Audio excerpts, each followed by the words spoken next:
America అధ్యక్షుడు Donald Trump కు ఇప్పుడు ఊహించని సెగ తగులుతోంది. ఇరాన్తో 2 వారాల పాటు కాల్పుల విరమణ ప్రకటిస్తూ ఆయన తీసుకున్న నిర్ణయం ఇప్పుడు ఆయన పదవికే ఎసరు తెచ్చేలా ఉంది. మాకు కాల్పుల విరమణ వద్దు, యుద్ధ నేరస్తుడైన అధ్యక్షుడు గద్దె దిగాలి అంటూ వాషింగ్టన్ వీధులు నిరసనలతో దద్దరిల్లుతూ ఉన్నాయి. వేలాది మంది ప్రజలు వైట్ హౌస్ ను ముట్టడించి ట్రంప్ వెంటనే రాజీనామా చేయాలని డిమాండ్ చేస్తున్నారు. మరొక వైపు అమెరికా చరిత్రలో ఎన్నడూ లేని విధంగా ప్రతిష్టాత్మక పౌర హక్కుల సంస్థ ఎన్ఏఏసిపి రాజ్యాంగంలోని 25వ సవరణను ప్రయోగించి ట్రంప్ను పదవి నుంచి తొలగించాలని కోరడం సంచలనం సృష్టిస్తోంది.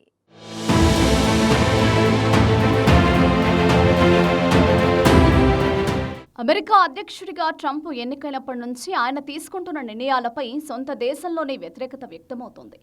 అధ్యక్షుడిగా ప్రమాణం చేసినప్పుడు ఆయన చేసిన సంతకాలు వివాదాస్పదమయ్యాయి. జన్మతహా పౌరసత్వం, ప్రపంచ దేశాలపై టారిఫ్లు, ఇలా ట్రంప్ నిర్ణయాలకు కోర్టుల్లో ముట్టికాయలు పడ్డాయి. తాజాగా పశ్చిమాసియాలో జరుగుతున్న యుద్ధంపైన అమెరికన్లు ట్రంప్ను వ్యతిరేకిస్తున్నారు. కొద్ది రోజుల క్రితం నో కింగ్స్ ఉద్యమంతో అమెరికా అట్టుడికింది. చరిత్రలో ఎప్పుడూ లేనంతగా ఉద్యమాన్ని అమెరికా ప్రజలు చేపట్టారు. తాజాగా ఇరాన్తో 2 వారాల పాటు కాల్పుల విరమణ ఒప్పందాన్ని ట్రంప్ ప్రకటించారు. ఇప్పుడు ఆ నిర్ణయం కూడా రాజకీయంగా పెద్ద ముప్పుగా మారుతోంది. యుద్ధాన్ని తాత్కాలికంగా ఆపడం ద్వారా ఉద్రిక్తతలు తగ్గుతాయని భావించినా అమెరికా ప్రజలలో మాత్రం దీనిపై తీవ్ర వ్యతిరేకత వ్యక్తమవుతోంది. ముఖ్యంగా పౌరుల ప్రాణ నష్టం, విదేశీ యుద్ధాల్లో అమెరికా పాత్రపై ఇప్పటికే ఉన్న అసంతృప్తి ఇప్పుడు ఆగ్రహంగా మారింది.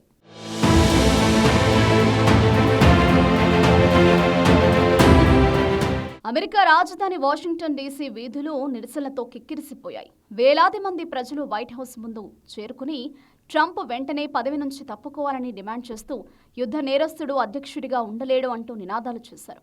వైట్ హౌస్ ముందు బైఠాయించి రవాణాను పూర్తిగా స్తంభింపచేశారు. ట్రంప్ వెళ్లేంత వరకు ఇక్కడి నుంచి కదిలేది లేదు అని వారు భీష్మించుకుని కూర్చున్నారు. ఇది కేవలం రాజకీయ ప్రత్యర్థుల ఆందోళన మాత్రమే కాదని సాధారణ పౌరులు, విద్యార్థులు, మానవ హక్కుల కార్యకర్తలు కూడా పెద్ద ఎత్తున వీధుల్లోకి రావడం ఈ పరిస్థితి తీవ్రతను తెలియజేస్తుందని విశ్లేషకులు చెబుతున్నారు. అమెరికా మాత్రమే కాదు, ప్రపంచవ్యాప్తంగా అమాయక ప్రజల ప్రాణాలు పోతున్నాయి. దీనికి బాధ్యత వహించాల్సిందే అని ఆందోళనకారులు చెబుతున్నారు. కొందరు ట్రంప్ను నేరుగా వార్ క్రిమినల్గా అభివర్ణిస్తున్నారు. విదేశాల్లో సైనిక చర్యలు చేపట్టేటప్పుడు సరైన కారణాలు లేకపోవడం, పౌరులపై బాంబులు వేయడం వంటి అంశాలు తీవ్ర విమర్శలకు గురవుతున్నాయి. ఎంతో మంది అమాయకుల ప్రాణాలు తీసిన ఈ పాలకవర్గం వెంటనే తప్పుకోవాలని డిమాండ్ చేశారు. ఎలాంటి పక్కా కారణం లేకుండా ఇరాన్పై బాంబుల వర్షం కురిపించడం ఘోరమైన తప్పిదమని మండిపడ్డారు.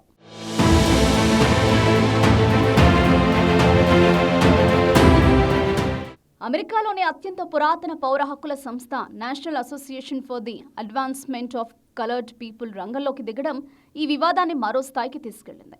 ఈ సంస్థ ఏకంగా అమెరికా రాజ్యాంగంలోని 25వ సవరణను ఉపయోగించి ట్రంప్ను వెంటనే అధ్యక్ష పదవి నుంచి తొలగించాలని డిమాండ్ చేసింది.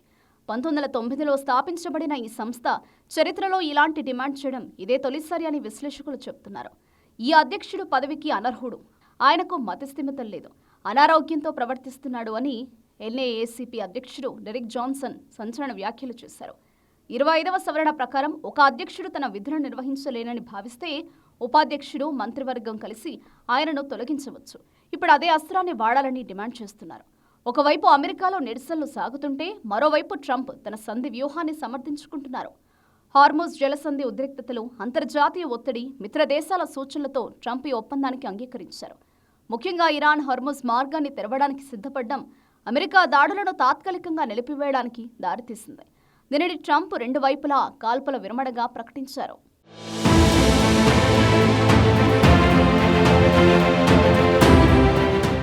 అయితే ఈ నిర్ణయం అమెరికా లోపల రాజకీయంగా తిరుగుబాటుకు దారితీసింది. ఒకవైపు యుద్ధాన్ని కొనసాగిస్తే విమర్శలు, మరోవైపు ఆపితే బలహీనతగా భావించే వర్గాలున్నాయి. ఈ రెండు మధ్య ట్రంప్ చిక్కుకున్నట్టే కనిపిస్తున్నారు. రాబోయే ఎన్నికల దృష్ట్యా ఇది ఆయనకు పెద్ద రాజకీయ సవాల్గా మారింది. ఇక అంతర్జాతీయంగా కూడా పరిస్థితి క్లిష్టంగానే ఉంది. అమెరికా, ఇరాన్ మధ్య చర్చలు జరగబోతున్నాయని తెలుస్తోంది. ఈ చర్చలకు ఇస్లామాబాద్ వేదిక కానుంది. ఈ చర్చలు విజయవంతమైతే ఉద్రిక్తతలు తగ్గే అవకాశం ఉంది, లేకపోతే పరిస్థితి మరింత ముదిరే ప్రమాదం ఉంది. అయితే వచ్చే ఎన్నికల వరకు ట్రంప్ అధికారంలో ఉంటారా లేదా అన్నది ఇప్పుడు $1 మిలియన్ ప్రశ్నగా మారింది. ఒకవైపు ఇరాన్ యుద్ధంపై అంతర్జాతీయ విమర్శలు, మరోవైపు స్వదేశంలో సొంత ప్రజల తిరుగుబాటు ఆయనను ఇరకాటంలో పడేశాయి. 25వ సవరణ డిమాండ్ గనుక గట్టిపడితే రిపబ్లికన్ పార్టీలోనే ట్రంప్కు వ్యతిరేకత మొదలయ్యే అవకాశం ఉంది. ఇది అగ్రరాజ్య రాజకీయాల్లో పెను మార్పులకు దారితీయొచ్చు.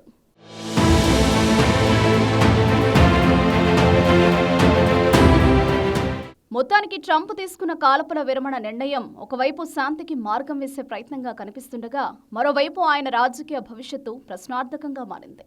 ప్రజల ఆగ్రహం, పౌర హక్కుల సంస్థల ఒత్తిడి, అంతర్జాతీయ పరిస్థితులు ఇవన్నీ సంక్లిష్ట పరిస్థితిని సృష్టించాయి.